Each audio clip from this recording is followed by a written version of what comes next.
Hello, everyone. Welcome to the Kubernetes webinar today. We're just going to wait for a couple more people to join, but in the meantime, we're going to pull up a poll here for you guys. Just want to gauge how familiar everyone is with Kubernetes so far, so that we could kind of fine-tune how in the weeds we get. Okay, so it looks like we have a good mix of people who are familiar with Kubernetes and people who are not. So we'll keep it like medium band, and we'll go through what we think are some of the bigger concerns. The way that we're going to run the webinar today is a little bit more of a casual vibe from our typical webinars.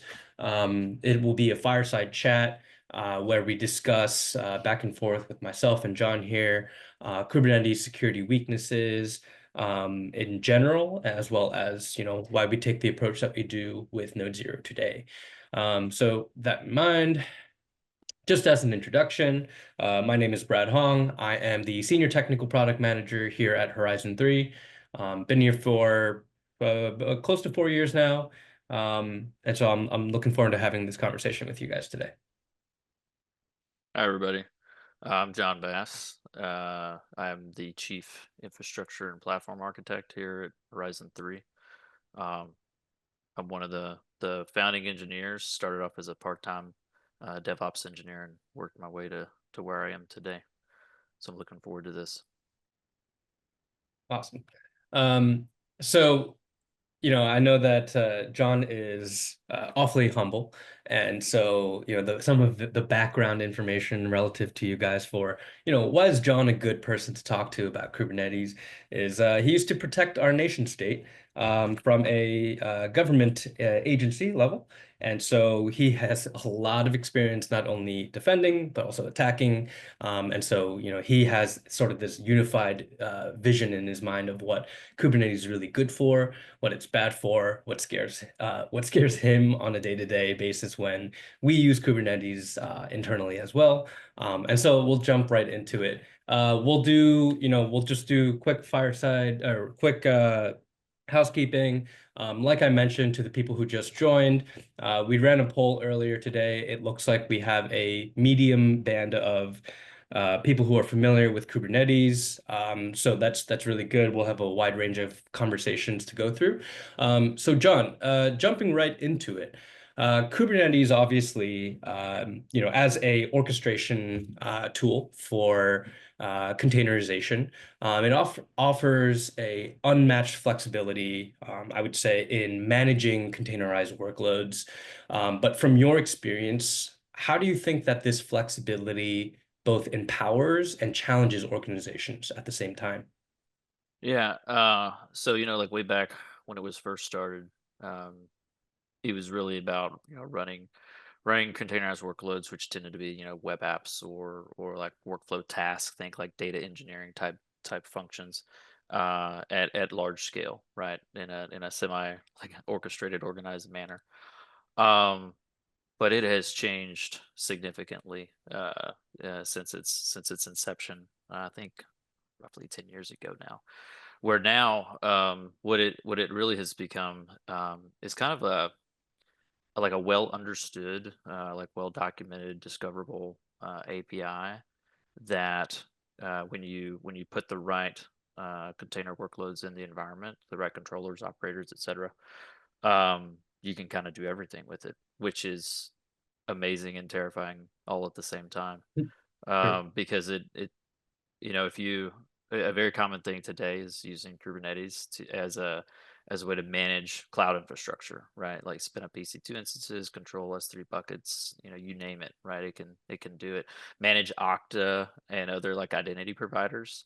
So like access to those like really, like critical functions in your like IT environment that if somebody gets onto the wrong cluster and gets the wrong level of access, they can do a lot of damage to an organization.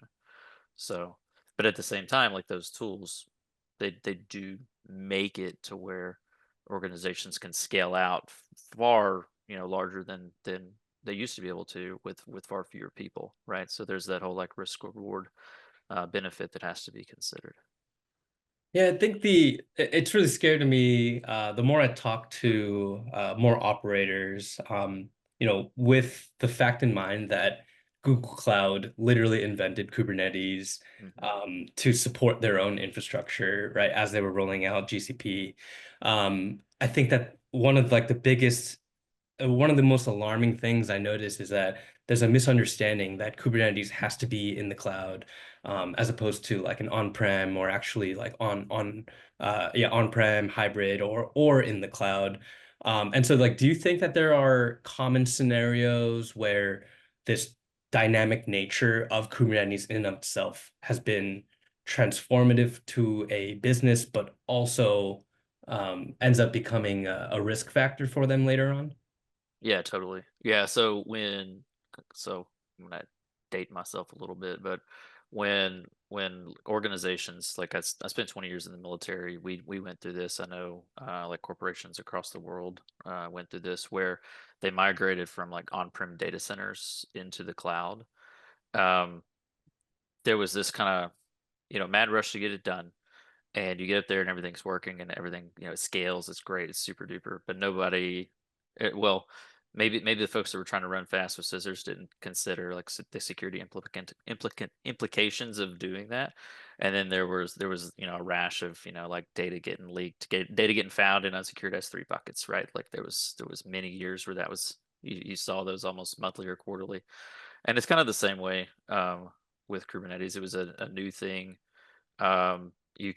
It was something that it could be as simple as reading a Medium article, following somebody, following the footsteps of someone who did it, getting it deployed, and then a manager's like, that's amazing, we can like host our web app now, and nobody ever goes back and looks at what did you actually do to your environment, what holes did you open up, where are credentials sitting in a Git repo, right? Where are they hard coded into a file somewhere. So yeah, like just like the transition from data centers to hyperscalers, the transition from like to Kubernetes is also uh it also opens it up for a world of problems. But yeah, we'll leave it at that for now. So, I mean, I think it's interesting though, because you nailed it. I mean, in terms of the transition from an edge case tool to something that's fundamental to the core of scalability and versatility in a lot of organizations, um, I've seen that there's an interesting balance of responsibility, right, between like the DevOps folks who are using it to deploy or scale out web apps versus security teams who have to maintain and understand what the IT infrastructure actually looks like in terms of an attack surface perspective. I mean, so like, can you walk me through maybe some instances where you found security teams and DevOps kind of bumping heads on Kubernetes and what you think is the right advice for security teams on the call today? Oh yeah, totally. Like I've been that guy. Yeah. So um like a containerized environment is supposed to be immutable, right? You don't remote into, you don't change things. If you're doing things, the right way, right? You're building your application in sort of some type of CI pipeline. You're deploying it with some type of continuous delivery product, and at no point in time is anyone ever expected to SSH into a container to like scan it for package vulnerabilities. But you have like like old school security teams that are used to having something like Nessus, where they have remote access to all of your servers or all your hosts, right? They're SSHing in, they're doing typical like package scanning stuff. And so there's always that awkward conversation of like, how are we going to install our agents on here that we need? And it's like, you're not. Because actually exposing remote access to containerized workloads is the wrong approach. So a lot of it becomes trying to work with security, like bringing them in early. Years ago, I was part of the kind of the original DevSecOps movement that started in the DoD. Because I was at Kessel Run for a while, which is one of the Air Force's big software factories, and then I worked with Platform One, I worked with Space Camp, and like all of us together, through uh, our community, kind of started that DevSecOps journey and adding security in there, so that you didn't have to have those awkward conversations, with folks that are just trying to do their job, right? Mm. When people hear the word Kubernetes, or they hear containers, they think like, ooh, complicated magic, um, and it's hard to understand, like to the point that some have straight up said like, we're not going to implement it because we don't have time to understand it, which is a shame. But I can understand their point of view too. So yeah, the sooner you can introduce, security controls into either your pipeline, when you're building your containers, launching containers, your runtime too. Like, don't ignore that, because things are always shifting, right? Mm. CVEs come out. You have an application that's vulnerable that was launched 8 months ago that's just kind of like running in the background. People have forgotten. It's important that you're constantly looking at your environment, understand that. Otherwise, guys like us are going to come along and find it for you, and then it shows up in a report somewhere. So, That's fair. And I have to say that the level, or rather the availability of those who are genuinely deep into Kubernetes from the security side is pretty rare. And so for the folks here on the call who answered that, hey, they don't have much familiarity with Kubernetes, my guess is they're still on this call because they've identified that it's still being used, whether or not they want to do it, or they like to use it, or they agree with the use of it, whatever it might be, it's still being used. And so, like, do you have any strategies for the unfamiliar, let's say, that they can use to successfully navigate the complexity of Kubernetes? well, for me, I can only speak from my own like personal experience. For me, like actually using it and getting my hands on it, using it to, perform a function is the fastest way for me to learn something. And it's like it's easier than it's ever been, to run Kubernetes in your own local environment, spin it up on one of the big hyperscalers, AWS, GCP, Azure, and just kind of play around with it. The thing that you get out of that is being able to, uh, make it useful quickly. It doesn't necessarily, expose you to, like underlying security, uh, concepts. What's your footprint, what's your risk factor. Those things aren't, as easily, exposed, because they don't want to scare folks off, right? So they kind of like, everything's great, we'll take care of that for you, which is not always true. So it's important to know that.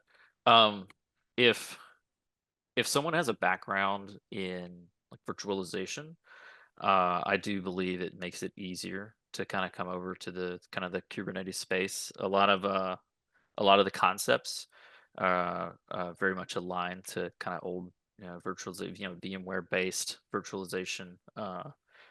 From, I say back in the day, it's still used everywhere. VMware even has their own flavor of Kubernetes, right? Mm. Um, but being able to see those, to kind of like, I don't know, make those mental maps, those mental models. The only way for me to do that is to use it and then understand what's happening. Um, I love Reddit. Reddit's a great place to at least get, Yeah. I like, I'd love to tell you that there's, like go to some like very specific academic, environment. But the fact is you can get a ton of information just off looking at, and like understanding the perspectives and the problems, that other folks that are trying to do the same thing you're doing are having, right? So it's a great way to get exposed to new security tools. It's a great way to get exposed to new, CI tools, observability tools. Like that's a huge part of Kubernetes, is being able to observe what's going on in your environment, Mm. from a security perspective, but also just from application performance, right? So that's really, uh, what I would say. Like, get your hands on, go download, K3D is a good one if you want to run it locally. If you've got Docker Engine, you can run K3D and get Kubernetes up fast within seconds in most cases. Um, or of course EKS, AKS, GKE, uh, all the big hyperscalers are a good place to start too. And Mm. then the nice part about them is they kind of have choose your own adventure kind of wizards where you can add different components that you think you may want as time goes on. That's a really good point. So, I mean, you mentioned in terms of observability, in your experience then, like how would an organization balance the need for observability with Kubernetes with then the overhead that it introduces, not only in terms of like the actual resources that you need from a hardware or software level, but also the specialists or the expertise spread out across infrastructure versus cloud, infrastructure versus, et cetera, et cetera. Yeah. Yeah, I would caution. So the old approach we took in the DoD when we had, you know, all the money you could think of, right? Was to just collect everything, and eventually we would figure out, what we need and what we don't need. And Mm, I would very much caution against folks doing that because that can get extremely expensive, both in just like what you're going to pay, Amazon at the end of the day, or how many new VMware servers you're gonna have to add, new hypervisors you're gonna have to pay for. Um, but also just from an engineering perspective, too much information can also be detrimental. So mm, have an idea of what you're trying to learn, and then maybe open up the valve a little bit, but try to don't oversaturate yourself because it's very easy to run a handful of lightweight web apps, and then this massive Prometheus Grafana stack that it's getting all these metrics and all these logs from all these different sources, and you end up you financially you hurt your argument to use something like Kubernetes as a tool to mm. make your organization more efficient, safer, and I don't know, do things more cheaply, right? Less engineers. So, but you do need observability. I'm not saying don't observe. You need logs. You need metrics. You want just like you would in a traditional network. You want basically sensors at different layers in your boundary, right? You want your edge sensors to see like who's doing drive-by scans.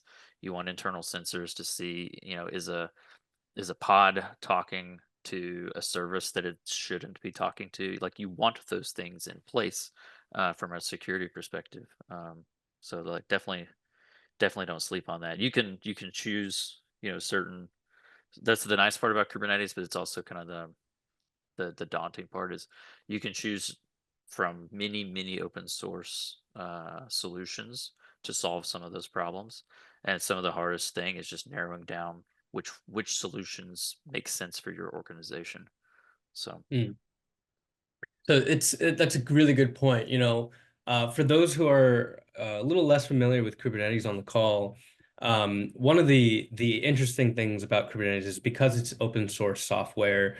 Um, there's a vanilla Kubernetes environment that you can use, but there are also then like hundreds of additional flavors of Kubernetes. And then to make it even more complicated, there's a managed distribution relative to most cloud environments. So for Google Cloud, it'll be like GKE. For AWS, it'll be EKS, et cetera, et cetera.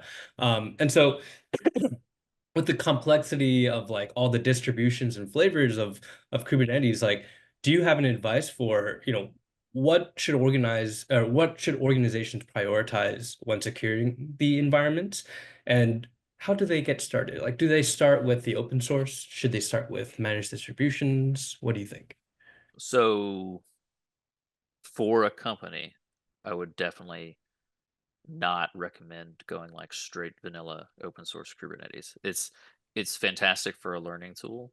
And if you happen to have somebody who's been doing it, for 4 years, and maybe you're running like some exceptionally large clusters that need we're talking about like tens of thousands of nodes, like an Uber of the world, right?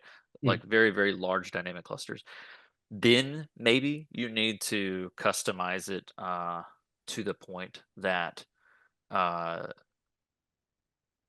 going like the pure open source route is the way to go. But even then, they're going to build their own internal custom flavors, right? Because they're fine tuning everything from how scheduling happens, reconciliation across the cluster, all those sorts of things.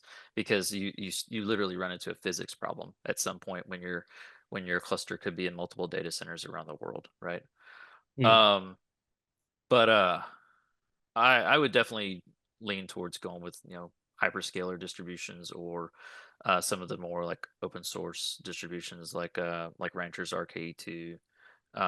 Open Shift is an answer. I haven't. Was it OKD? Is there like uh, free version that you can grab off of GitHub? I haven't used it in years, so I can't Yeah. speak to a ton of experience there. But if your organization's a Red Hat organization and you know you're going to be going the OpenShift route, then yeah, it would make sense to understand what your organization needs and go that route, right? If if your company's has all their stuff in Amazon, it wouldn't make a lot of sense to go with GKE, Yeah. unless you just like making your life harder than it needs to be. So, which is not typically what DevOps, sysadmins, Kubernetes administrators. They're not trying to make their life more complicated. It's complicated enough.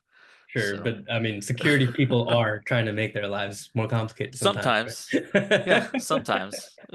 Yeah, that's fair. So I think it's interesting then because it's like the way the misunderstanding of Kubernetes from what I've seen is often that they think that it's its own set of infrastructure rather than a layer of orchestration, right? And so like when people are thinking security risk to Kubernetes, I find that they always get pigeonholed into what can you break specifically in Kubernetes instead of what can you break in the underlying infrastructure hosting Yeah. Kubernetes. And so that becomes an interesting security like point of contention because especially the non-technical, high-level C-suite folks, it's hard for them to grasp as it is the security risks that a IT infrastructure poses today. Once you layer in Kubernetes, that becomes a whole layer of abstraction that is, really hard to fight through. Do you have any tips for the folks here who are trying to convince their C-suite that they absolutely need to, you know, test and verify that their Kubernetes environments are actually risk-free or at the very least mitigating risks? Oh yeah. Yeah. So to think about it, like just when you're thinking about the security environment, you always have to think kind of the outer boundary and then the layers in between.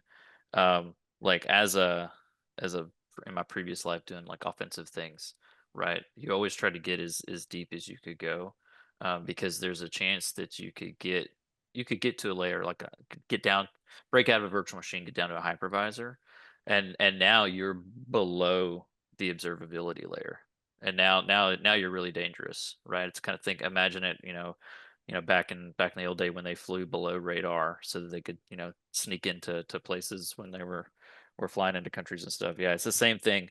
You hit that outer layer, you probably got a lot of observability, security, defensive stuff. But if you have a vulnerable web app, right, you have something like a log4j vulnerability deep in your system. But I know that if I generate certain logs here, then ultimately I can get an elastic stack like midway through your Mm, boundary to call back, and I can get to that.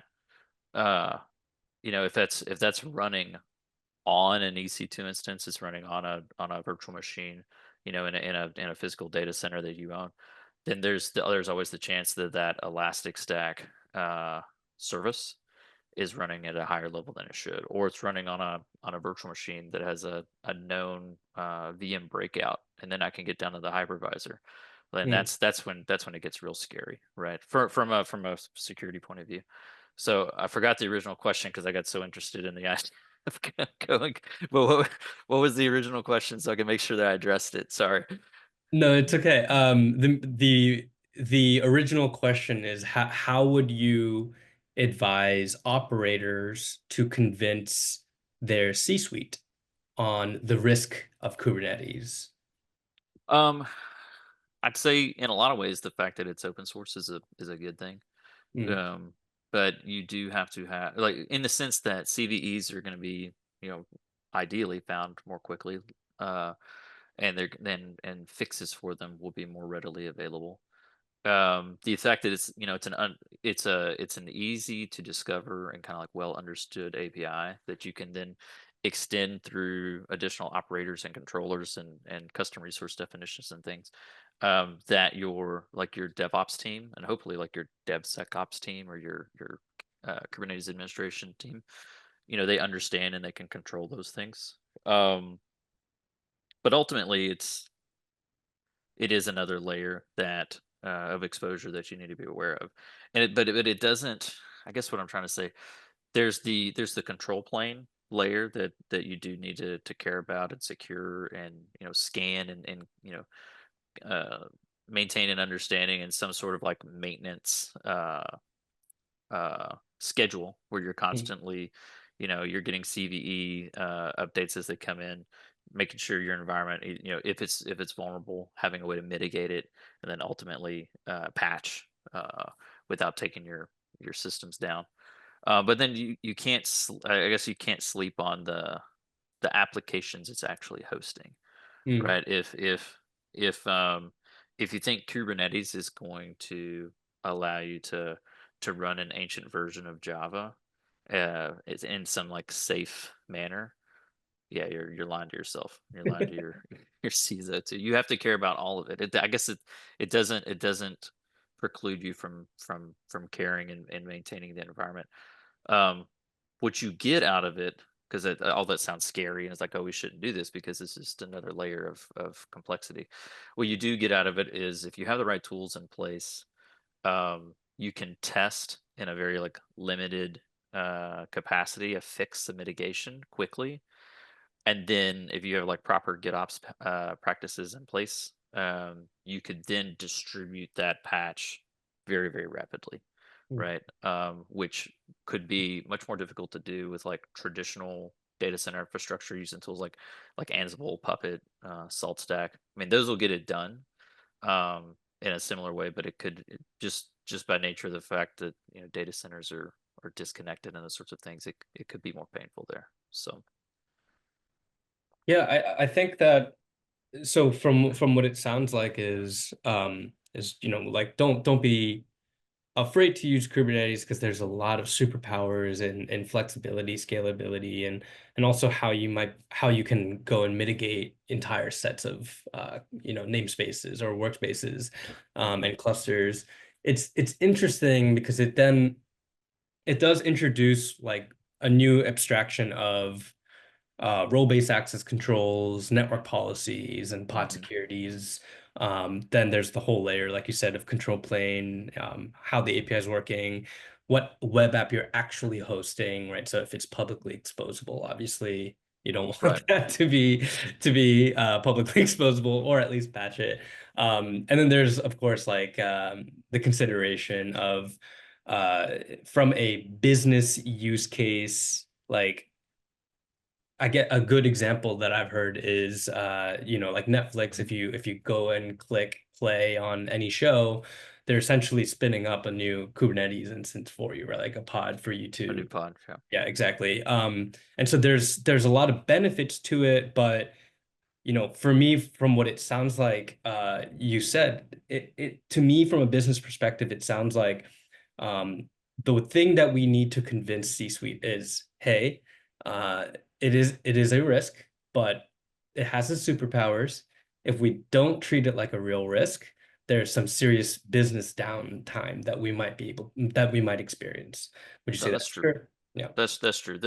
So don't get me wrong, like anything you do, anything you add into your environment could bring risk, but it could also bring benefits, right? So Kubernetes, yeah, it's an API, but a lot of the technologies that come with it, like CNIs and specifically the container network interfaces, Mm. they actually, if you choose, we'll say the right CNI, or you choose a CNI with like security kind of in mind, you could get a lot of benefits, like Cilium, which is a an open source CNI that's being it's I want to say it's the base CNI for GKE. It's available now in EKS. It's like basically every like supported distribution that's out there supports Cilium in some way, shape, or form. Cilium's amazing. It's extremely powerful. It's got the ability to completely encrypt with WireGuard your entire cluster, right? Pod to pod communications are encrypted with WireGuard, pod to node, node to node. So as an attacker, right, if I somehow got on a server that's in the same network as your cluster, because of all that traffic being WireGuard encrypted, I'm not going to be able to sniff it, right? Mm, Where traditionally, like you get into data centers and like into the data center, and traffic in the data center a lot of times is not encrypted. So you can sit there and sniff that traffic all day long and pick up credentials, pick up sensitive data, like do all sorts of nefarious intel gathering type things. But if you bring the right technology and you implement it like with purpose, right? We're going to do this for this reason. You can actually increase the security posture of your organization by bringing Kubernetes and some of the tools that are with it, right? And that's what like every that's what I feel like every Kubernetes administrator who's trying to like or DevSecOps, DevOps, engineer who's just trying to they know that this is what they need to do to get the job done. And they need to convince their CISO, their CIO, whatever, right? Whoever they need to convince uh, to allow them to use the Kubernetes in their environment or explore it. They should go in there kind of with that knowledge in their head. Like do some research, get on Reddit, watch some YouTube videos, and try to seeing the CNCF. There's tons and tons of like KubeCon videos that are out there on YouTube that you can consume to try to get an understanding. It can be overwhelming, um, fair, so fair. so I can appreciate that. So I think that's a really good segue from when we were building Kubernetes pen test at H3 obviously. I was doing a lot of research for it, and I found that there's a lot of different approaches to how different companies from different verticals and sectors will test Kubernetes. Do you think you could walk us through like the pros and cons, let's say, of doing a static analysis versus container runtime testing versus just looking at it from a control plane level? Yeah, sure. I'll try to keep it brief so that we got time for questions here at Questions, the end. yeah. But yeah, your static analysis is most important when you're building your application, getting it uh, into the cluster, right, or getting it deployed. But on top of that, like part of your static analysis, you can feed that information into certain security tools that can then basically block you from deploying a vulnerable application before you even get to do it, right? And that's definitely that's a business question, right? Like, do you want to prevent a new feature going out the door because security is more important than getting the feature in a customer's hand? And that's always going to be one of those like conversations that should be had between security and your application engineers and your C-suite and what have you. But then once you get it into like once it's in your runtime, you can't just like sleep on it, right? Because now you have potentially vulnerable libraries, vulnerable applications running, and that means they're actively out there, like potentially they're ready to be exploited, right? So you definitely want to have runtime tools that are updated. Just think of it like an antivirus agent that runs on your desktop, right? It gets signature updates, weekly, daily, whatever the cadence is. You want the same thing happening in your clusters. And the good part about having like a solid GitOps tooling in place is that in the event that you do find out that you have this like vulnerable version of Java, you got Log4j right all over your environment, you should be able to uh, hopefully quickly mitigate it by making a couple changes to the application manifest, so that maybe that binary is not called or removed right when the container comes online. um, or you can ultimately like get a patched version and get it rolled out really quickly. Mm, But yeah, the runtime stuff is definitely more interesting. Some of the tools out there, New Vector is pretty interesting, and it's open source and free. It's ran by I think it's by Susie by Rancher. But it's pretty wild in that not only will it tell you, it'll steadily scan your containers, those sorts of things, but it'll also tell you what your containers are talking to, right? So if they're talking outside of the cluster and they shouldn't be, then you know that, oh, we shouldn't have routing to allow this cluster to talk to the internet if all it's doing is, like data workflow pipelines in the background, and it has no need to ever talk outside of its own environment. So Mm. So it keeping with sort of your background, like if you were running a war game around Kubernetes, right? Um, what would you say like with the tools like some of the tools that you mentioned, even like CSPM, CNAPS and such, how do you see pen testing complementing or even validating these findings and even going so far as to being able to uncover a lot of the overlooked risks? Well, sure, we didn't dig too deeply into control plane testing, but that's a big one, right? Uh, RBAC and network policies and those sorts of things are huge in controlling traffic inside of a cluster, just like IAM roles and policies and things like that are important in your cloud infrastructure, right? And so being able to pen test and validate that, you're telling yourself that, these set of verbs will keep somebody from doing things that they're not supposed to do. But in fact, like a pen test proves you wrong. Like that's kind of the whole point of the pen test is to show you where your mitigations aren't working, or to show you where your assumptions kind of fall flat.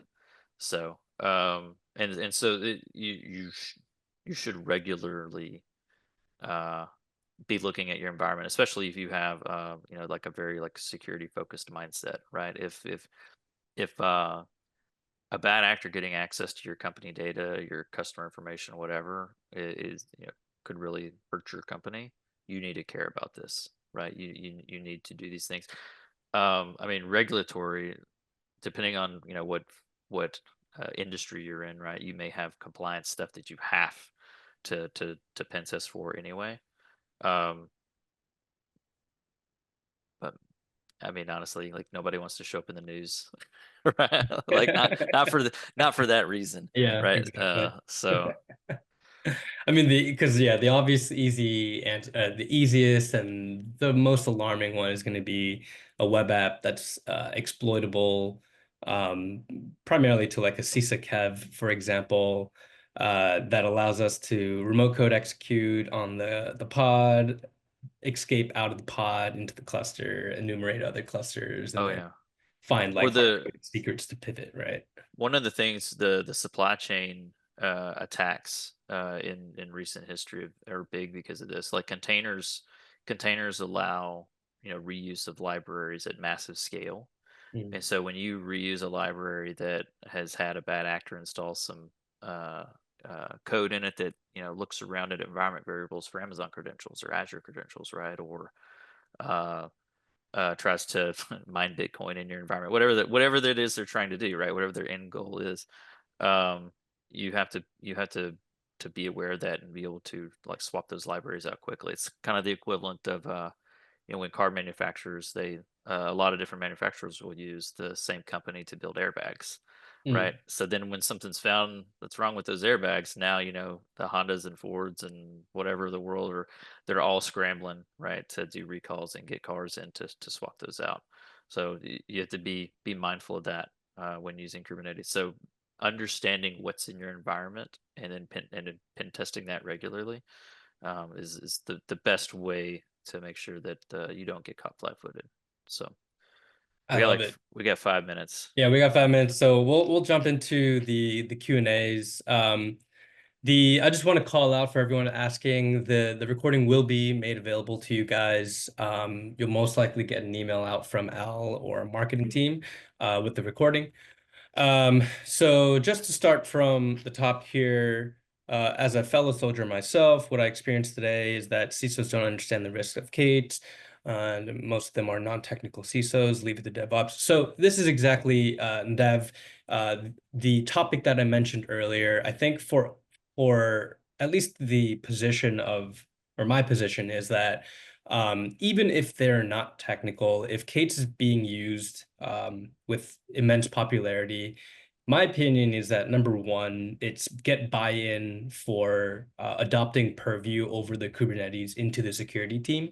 I think there was a survey done at KubeCon where it said like the majority of Kate's environments are owned by DevOps, but 100% of organizations agree it should be owned by security team, which is an interesting shift. And I think that it's the really the only it's like the last remaining set of critical infrastructure that is not fully under the purview of security team, interestingly enough.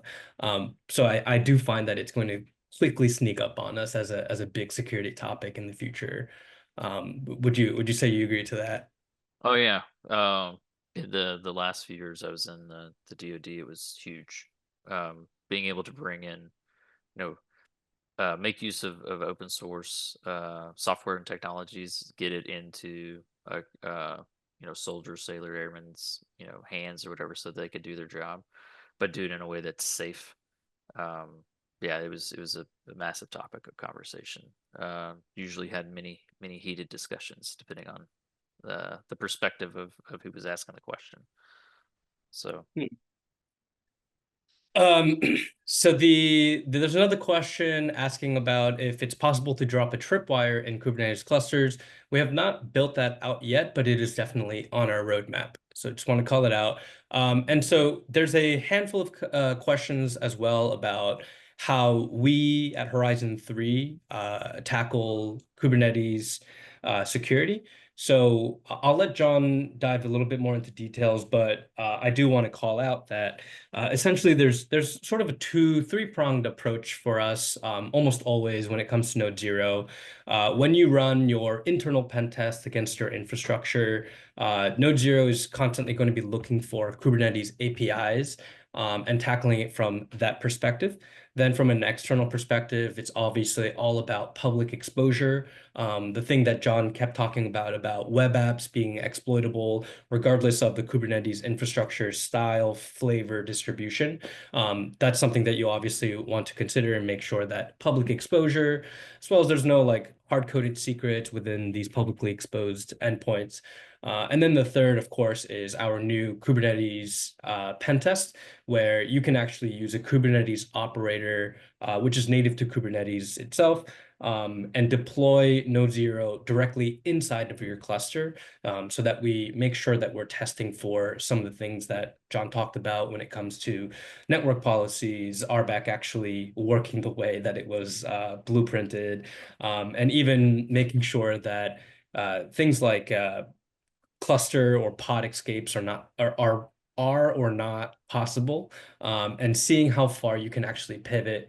And that's the interesting part for me is going from what seems to be seemingly unrelated Kubernetes environment, finding a hard-coded AWS secret or an Azure, credential, and then pivoting into the cloud environment where we are able to essentially gain access into like private cloud from a Kubernetes instance, which is awesome. Um, yeah, I want yeah. to touch on that last piece just a little bit.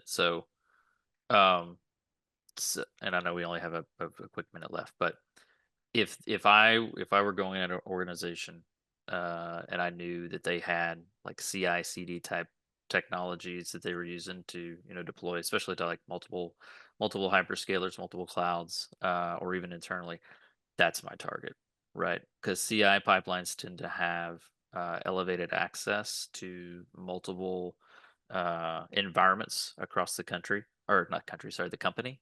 And so that's where you're going for the good stuff, if you will. That's where you're going to get your administrator level AWS credentials, your Azure credentials, your VMware, vCenter credentials that allows these environments, this infrastructure, infrastructure to be spun up quickly. Um, so if there was like one thing I was going to focus on protecting, that's it. Like Mm, that's where you start. So I think we're at time, but awesome. yeah. Well, I really appreciate that. Thank you guys again for coming out today. The big thing for us is, we have another webinar popping up. I'm not sure what's happening on this page here, but as you see, we have another webinar for NodeZero Insights. If we didn't get to your question, if your contact information is available, I will reach out and I will answer your question for you guys. So thank you again for joining today. And I was anticipating, I didn't think that we were going to nerd out for so long, so I apologize for not getting to your questions earlier. But I appreciate you guys coming. So thank you so much.